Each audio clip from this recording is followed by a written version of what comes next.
événements qui ont introduit la nouvelle alliance après que Jésus expira.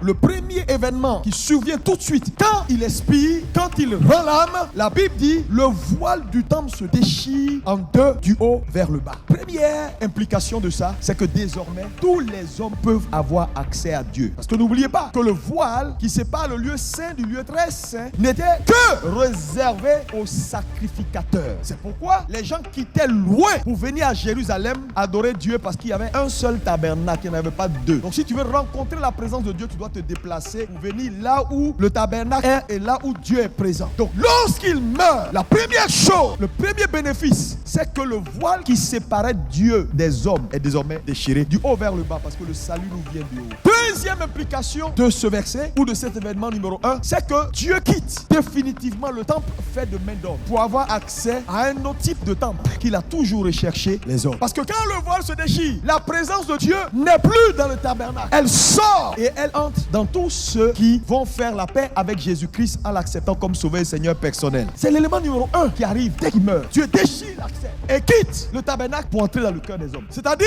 il n'y a plus de temple quelque part où on peut aller adorer Dieu. C'est pourquoi Jésus a fait cette déclaration. Il dit, si le grain de blé ne tombe et ne meurt, il demeure seul. Mais s'il meurt, il n'est plus seul. Parce que désormais, il va se multiplier et infiltrer tout être humain. Donc aujourd'hui, tu n'as pas besoin d'aller à Jérusalem. Tu n'as pas besoin d'aller dans le tombeau de Jésus prendre sa présence. Quand on lit 1 Corinthiens 6, verset 19, la Bible dit, ne savez-vous pas que vous êtes désormais le temple du Dieu Tout-Puissant? Vous voyez que Dieu quitte le temple bâti par des hommes. Jésus a dit, je le détruirai et en 3 jours je le rebâtirai. Mais il ne parlait pas du temple physique, il parlait du temple de son corps. Donc aujourd'hui, nous sommes devenus le temple. Dieu habite les corps humains. Nous sommes des hommes incarnés. Sois convaincu à partir d'aujourd'hui que le voile s'est déchiré pour que Dieu quitte le tabernacle et qu'il vienne en toi. Et c'est un fait qui est réel, qui est documenté, qui est clair. Dieu fait désormais résidence chez toi. Deuxième événement qui arrive. Lorsque le voile se déchire, la Bible dit, la terre tremble et les rochers se fendent. Ce qui est la symbolique du cosmos qui exprime son indignation et sa frayeur face à la colère de Dieu. La Bible dit dans Jérémie 10, 10, la terre se met à trembler face à la colère de Dieu. Parce que ici, n'oubliez pas que le Fils du Dieu Tout-Puissant vient d'expirer, vient de mourir.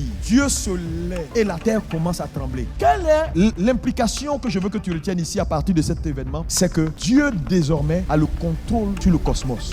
Ça veut dire quoi? Jésus a vaincu le monde. Quand je dis le monde, je parle de son système, je parle du cosmos. Plus rien ne peut s'opposer à toi. C'est pourquoi si un virus peut te rendre malade, tu peux parler au virus et le neutraliser. Si la poussière qui vient de la terre peut te donner des maux de tête ou je sais pas quoi, des rhumes, tu peux faire des décrets et cela n'arrivera pas. Parce qu'à chaque fois que tu tombes malade ou que les éléments de la nature s'opposent à toi et ont la victoire, c'est une preuve que tu n'es pas en train de manifester un aspect de la résurrection, de la mort de Jésus. Jean 16, verset 33, Jésus fait une déclaration importante. Qu'est-ce qu'il dit? Quand Jésus parle ici, il n'est pas sûrement encore mort et ressuscité de façon physique. Mais n'oubliez pas que Jésus a été crucifié avant la fondation du monde. Donc quand lui parle, il ne parle pas de la manifestation de ce qu'il a déjà réalisé. Il puise en ce qu'il a déjà accompli. Troisième événement qui survient. La Bible dit, les sépulcres s'ouvrirent et plusieurs corps des saints ressuscitèrent. Jésus a vaincu la mort et le séjour des morts. Donc même ceux qui étaient retenus dans la mort, parce que le sang des animaux n'avait pas la capacité d'effacer leurs péchés, dès qu'il expire, tout le monde est libre. La première conséquence, c'est que ici dans l'événement numéro 3, il n'y a plus personne dans le sein d'Abraham. Le sein d'Abraham était l'antichambre, parce que Jésus, le sang n'était pas encore versé physiquement. Et comme le sang des animaux ne peut pas effacer un péché, personne ne peut entrer au ciel si son péché n'est pas effacé. Le sang couvrait simplement les péchés. Donc ils étaient dans le sein d'Abraham attendant que Jésus meure. Quand Jésus meurt, la route est libre. C'est pourquoi le verset qui dit Enoch marcha avec Dieu et il fut enlevé au ciel, ils l'ont écrit parce qu'ils avaient un voile.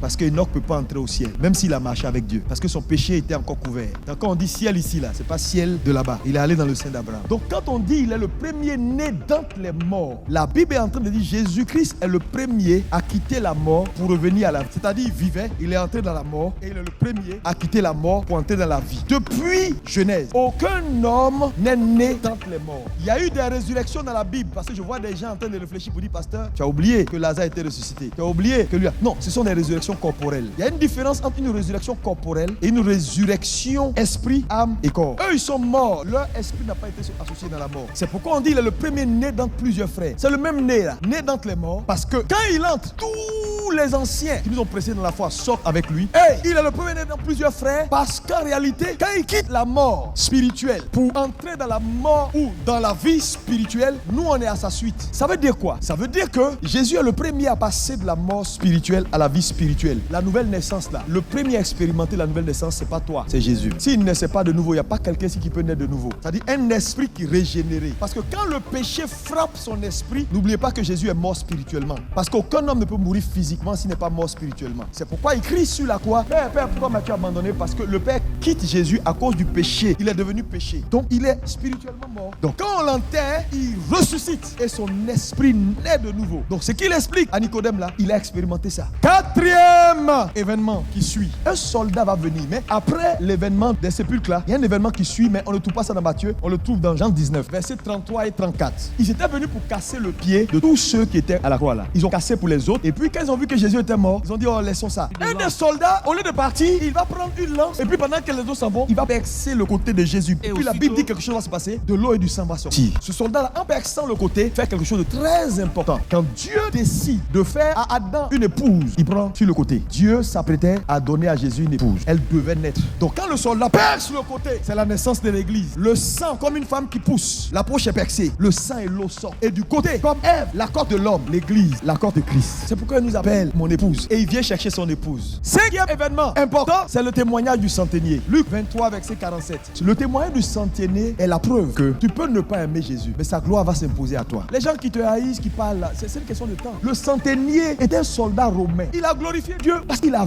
vu quelque chose. Christ en vous, la certitude de la gloire. C'est-à-dire que ta gloire est certaine. Et la gloire, c'est la vraie nature d'une chose. Ça veut dire, à un moment donné, les gens te connaîtront tel Dieu a ta pensée. La sixième chose, c'est que la croix sur laquelle Jésus est devient une symbolique après sa mort. La croix qui servait à tuer les brigands, qui était un élément de honte, quand il meurt, n'est plus un élément de honte. Elle devient le symbole de la foi. Ça veut dire que la mort qui s'opère sur la croix n'est pas une mort. Elle transforme quelque chose qui était vil, qui n'avait aucun sens, que personne ne voulait, en quelque chose dont tout le monde court après aujourd'hui. La croix devient la symbolique de la puissance. Donc quand on te dit maintenant on te prêche l'évangile, on te prêche la croix. On dit la puissance de la croix. Parce qu'à la croix, quelque chose s'est passé. Mais avant sa mort, cette croix n'avait pas cette puissance. Dès qu'il meurt, la croix devient l'élément qui sépare l'humanité. Il y a un avant, il y a un après. Et la croix devient le symbole de la puissance. C'est pourquoi quand on dit dans le nom de Jésus, tout genou fléchit, ce n'est pas juste le nom. Le nom porte une expérience. Le nom porte une œuvre. Le nom porte une capacité. Le nom porte quelque chose. Septième et dernière espérance. La Bible dit, Joseph d'Arimathée va venir et il va réclamer le corps de Jésus pour aller le déposer dans un tombeau neuf taillé dans un rocher. C'est là que l'histoire prend fin. Pourquoi un tombeau neuf? Jésus ne pouvait pas être enterré dans un tombeau qui n'était pas neuf. Parce que c'est déjà prophétisé. Ésaïe 51. Vous qui l'aimez, portez les regards sur le rocher dans lequel vous avez été taillé. Parce que là maintenant, quelque chose de